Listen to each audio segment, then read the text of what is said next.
je me suis dépêchée de le traduire en persan. Parce que des choses qui sont en train d'être dites, c'est un devoir, à mon avis. Et ce que ce pays m'a donné, donc il fallait à un moment donné que je lui rende, ce que j'ai essayé de faire depuis 2009, je vous expliquerai. Et donc, je me suis dit, je vais me dépêcher pour traduire. Donc, je suis en train de chercher maintenant quelqu'un qui va le publier, peut-être à Londres ou ailleurs, parce que c'est pas en Iran qui pourra se faire. Alors, je vais essayer très rapidement de tracer ce livre, parce que comme vous pouvez voir sur le... Vous voyez, l'aventure, ça commence en Iran, parce que je suis née en Iran. J'ai fait toutes mes études en Iran. Après, condamnée en quelque sorte pour venir en France, vivre une vie d'émigré avec tous les problèmes d'intégration et tous les problèmes qui émergent à quelqu'un comme moi qui a une tête pleine, mais que la langue, l'écriture ne peut pas transmettre cette connaissance scientifique. Voilà. Et puis après, je vais vous expliquer l'Afghanistan, pourquoi l'Afghanistan, etc. Je voulais, à travers de ce livre, c'est pour ça que je dis femme, vie, liberté, parlons-en. Parce qu'il y a eu tellement de livres avec des dessins, des poèmes qui ont été écrits depuis septembre 2022 au nom de Femmes, Vie, Liberté. Et moi, je voulais en parler et que ça soit moi, avec beaucoup de modestie, de faire ce récit, ce témoignage et cette analyse de ce monde qui nous entoure. Et l'aspect analyse, pour moi, c'est très, très important, parce que j'emmène mes paroles également au plus haut niveau de la société, les députés, les sénateurs, pour qu'on essaie d'impacter à travers de ces paroles-là, pour dire l'Iran, c'est pas ce que vous avez compris à travers des lobbying, que ce soit les réformateurs ou d'autres, l'Iran n'est pas ça. Alors, donc je suis née dans une famille extrêmement modeste, où mes parents, ils se sont rendus compte, se sont vus la nuit de noces. Donc, vous voyez, ça c'est le point zéro qu'il faut impérativement insister, parce que s'il n'y avait pas cette ouverture qui a été donnée, et que beaucoup de personnes qui étaient comme moi, mais ils ne veulent pas le dire, que bon, mes parents ne savaient pas lire et écrire, mes parents venaient de tel village, etc., pour se montrer leur ego, moi je voulais impérativement dire que si je suis arrivée aujourd'hui ici, c'est parce qu'il y avait une fenêtre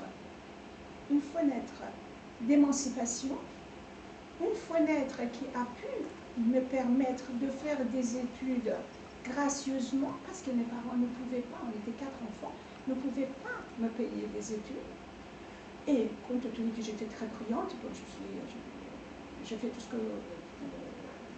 qu'il fallait faire pour faire les études scientifiques. Donc cette ouverture, pour moi, c'est quelque chose qui était mon devoir d'en parler. Et que je le savais même quand j'étais en Iran au moment de la Révolution, mais là, à travers de ça, il est écrit. Il est écrit par rapport à tous les gauchistes, UDI, etc., qui ont continué et qui continuent à cracher sur cette période-là. Pourquoi cracher? Moi, aujourd'hui, je me dis que quand on a 70 ans, 75 ans, et qu'on a toujours été de gauche, je parle de gauche iranien ou de UDI, ou de Mujahideen, il est quand même difficile, un jour à l'autre, vous dites que j'ai fait une erreur pendant 70 ans. Vous voyez, c'est beaucoup plus compliqué. Alors, donc, quand je suis née, mon père n'aimait pas des filles. Donc, il embêtait ma mère parce qu'elle m'allaitait. Donc vous voyez, et pendant, je l'explique dans mon livre, pendant un certain nombre de jours, je n'avais pas un prénom. Mon père refusait de me donner un prénom. Et un jour, il va aller dans la rue, il voit, c'est écrit dans le livre, il va aller dans la rue, il voit un des voisins et il dit, le voisin tout content lui dit, ah, ma femme a eu un bébé. Ah non. Et tu sais qu'est-ce qu'il s'appelle Fahimé. Donc mon père, il est rentré à la maison, il a dit, bon, on va l'appeler Fahimé.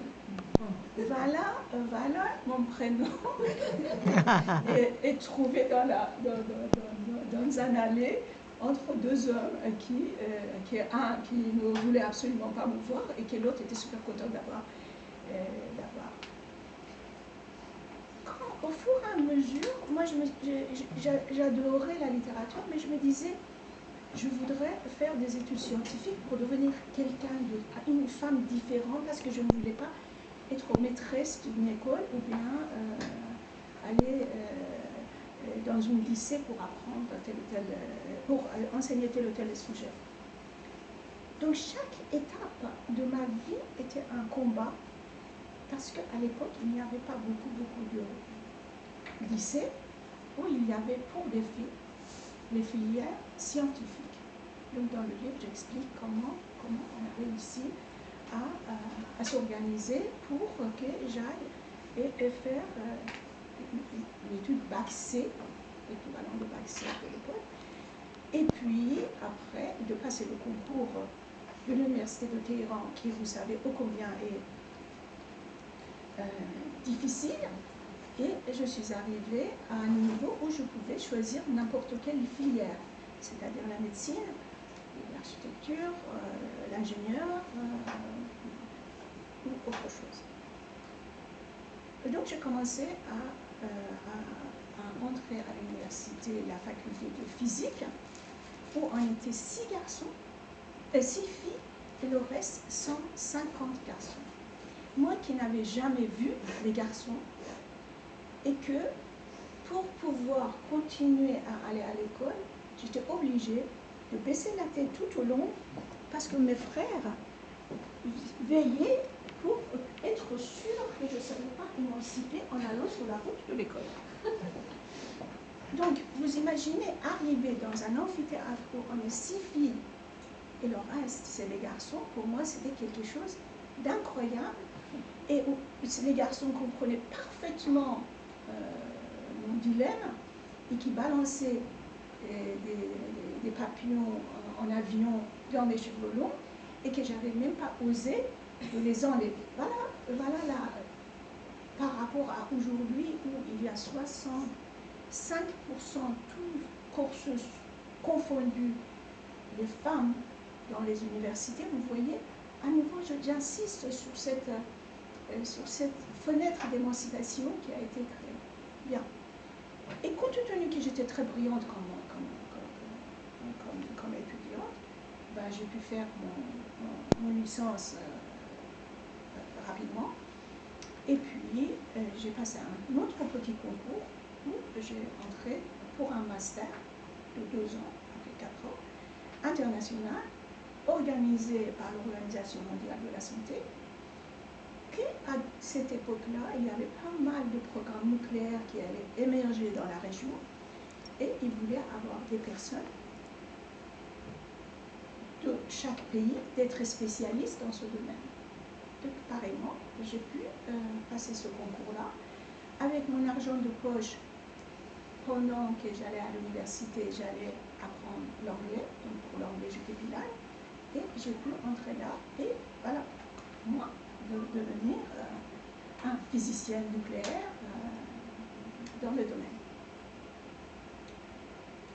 Ensuite, avec un certain nombre de soucis, j'ai pu entrer dans le nucléaire iranien. Et j'ai travaillé dans un laboratoire où tout était vide. Tout était vide, neuf, mais vide.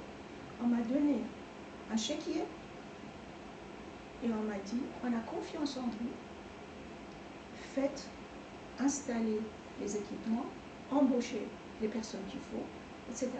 J'avais seulement 23 ans. Quelle année? 23 ans. Quelle année c'était? C'était en quelle année? Oh là là, il doit savoir. Non, Après, vous allez calculer pour me dire, pour savoir quel âge. Eh ben, moi, je suis née en 1950. Donc, calculer, c'était à l'époque. À l'époque où, 73.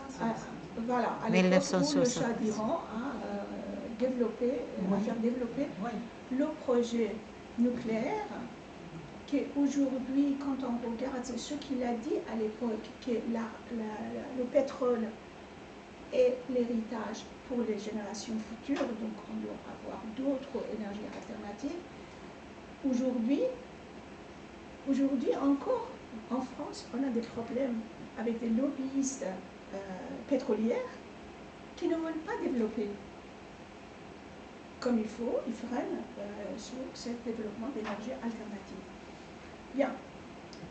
Voilà. Je suis venue en France parce que j'avais pas des instruments à la fin de ma master de faire la partie pratique de ma thèse.